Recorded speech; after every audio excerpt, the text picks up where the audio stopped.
pukul 12 lebih Siti keluar dengan Along untuk cari makanan. Berhenti dekat Indomaret ni sebab dia panggil walkie-talkie cik suami ni dia rosak bateri. Lepas tu Ala pergi tanya, tak tahu macam mana. Dekat kedai lah. Ada tak ada? Tak ada. Rupanya ni bukan original. Rasa original ni apa? Tak ada. Motor walkie-talkie ni bukan original. Yelah, tak nak tahu macam mana. Kena kita tanya kawan abah tukar bateri. Cari dia punya spare part. Cari yang boleh masuk custom.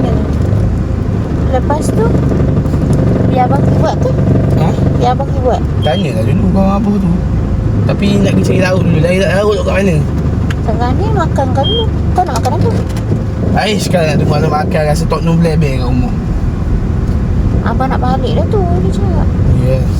tu macam mak macam kat dekat abang. Kalau tak sempat mak kira beli je lah lauk adik. Adik boleh pukul 3 petang ni.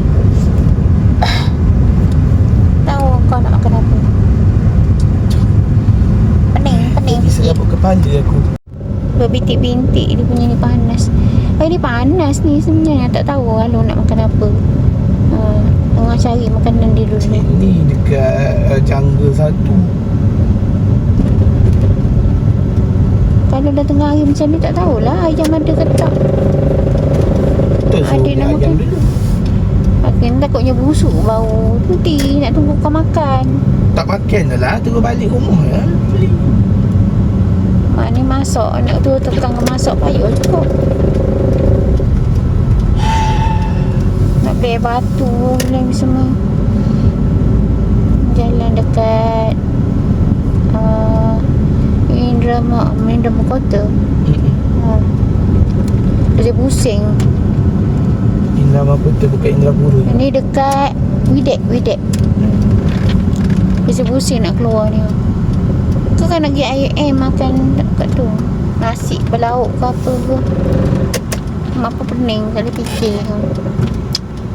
Mak makan laksa je tadi. Abah je makan nasi goreng. Tak ada nak Tak tahu fikir.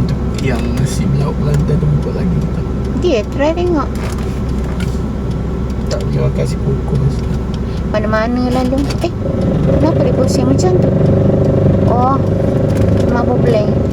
Kalau tak dekat je. Kalau kereta depan M-Box ni tak tu. Nampak dia pun tak buntut lebih. Dah gitu dia serong lah. Hijau boleh gerak. Tapi takut dengan kereta lah. Kereta belah sana. Ni pun tak nampak nanti dia orang ni. Apa lagi tengok macam mana. Tengok Along nak ke mana. Kau nak ke mana?